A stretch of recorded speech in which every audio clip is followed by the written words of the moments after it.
Welcome back to it. It's Maths Masterclass with Leo. Today we are doing second order differentials, engineering maths 2. We haven't recorded in like 8 months now. But yeah, we are back. We'll be recording consistently so. But today we are doing a revisit or a revision on something that we did last year. Right? So we are doing something similar to our last question. The last question that we did on our last lesson for engineering maths 1, we're going to do something similar to that, right? Let's say we are having something like this, b dy over dx plus cy is equal to f of x. Where now f of x is not equal to 0. Where f of x in this case is not equal to 0. 2, where f of x is not a constant.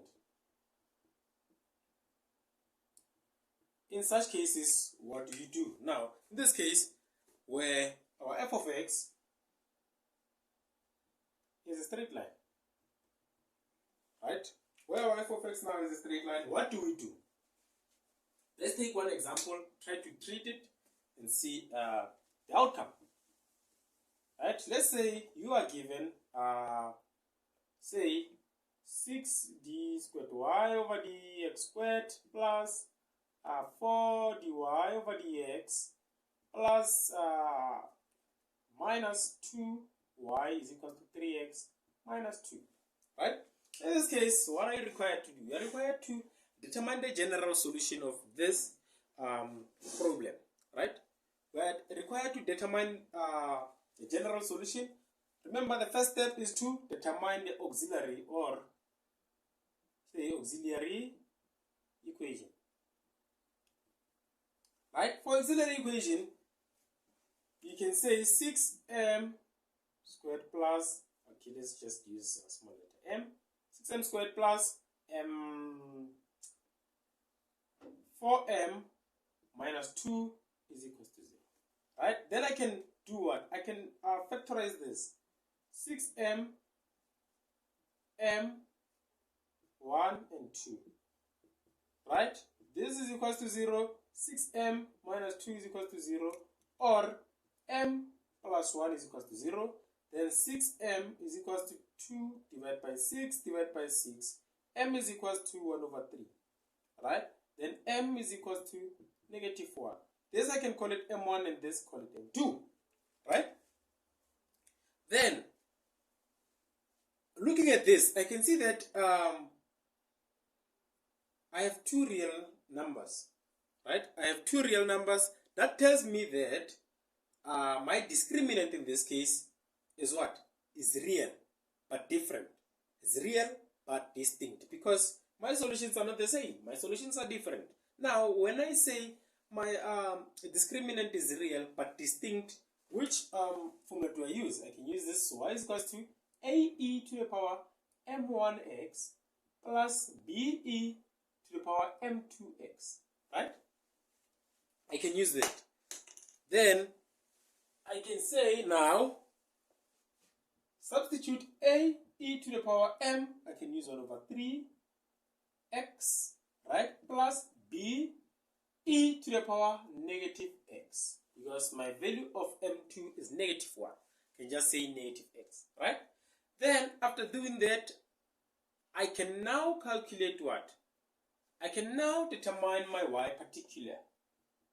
Y particular, let's just use a different notation. Let's use dx plus, do you have c? We don't have c, plus c, right? Or cx plus d. Anyhow, but it's fine. Let's just use dx plus c. Now, from that, why do I choose to use dx plus c? Because if you look at this, this is a straight line. So for this, if this is a straight line, I also need to use the straight line for my y particular, right? I'm going to upload a table that will help you to identify, or it will help you to choose which right formula to use, right? If you have a straight line, which formula to use. If you have a constant, which formula to use. If you have an exponential function, which formula to use. And if you have 0, which formula to use. I'm gonna it'll be my the last thing on this lesson. The last thing on this lesson will be that table, right? So now, say I have this, then I'm gonna differentiate it for the first time, which will give me that. Differentiate it for the first time, I'm gonna get d, right? Differentiate it for the second time. Why do I differentiate it twice? It's because my formula, or I'm dealing with a second order differential equations. I'm dealing with second order differential equations, right? So I have this degree, second degree, and first degree, which is represented by that. Now I need to get my second degree. My second degree will be 0, right? When I differentiate this, I'm going to get 0. Then now, after doing that, what do I do? Substitute it back here. So I'm going to have 6 into 0 plus 4 into m minus 2 into into d x plus c. This is 3x minus 2, right? Right? Instead of using m, sort of like that, this is supposed to be d because this is that, right? So I have 4d minus 2dx minus 2c. This is 3x minus 2, right? This is what I have. Now, I can solve. Okay, let's start by solving the ones that have a variable x, right? I start by solving the ones that have variable x. I'll have negative 2d is equals to 3x, or 3, right? So, divide by negative 2, divide by negative 2. Therefore, the value of d will be 3 over 2, which is negative, right? After doing that, I can solve the ones that are constant now. So the ones that are constant, how will I have?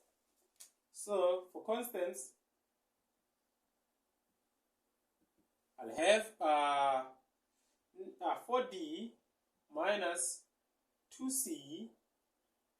This is equals to negative 2, right? Substitute d is negative 3 over 2 minus 2c is equals to negative 2. Then negative 6, negative 2c is negative 2. Then negative 2c is equals to negative 2 plus 6. Right? Then, yes, it is. Given the auxiliary equation. Sure. Then I have negative 2c is equals to 4. Then divide by negative 2, divide by negative 2. Therefore, the value of c is negative 2. Right? Then, I can substitute this back at my y particular equation, which is y, p, is equals to, the value of d is negative 3 over 2, x plus the value of c is negative 2. Right? Then, for me to get my y general, or my general solution, this will be my yp plus this y, this one, right? And then this will be ae start with this one to the power 1 over 3x plus b e to the power negative x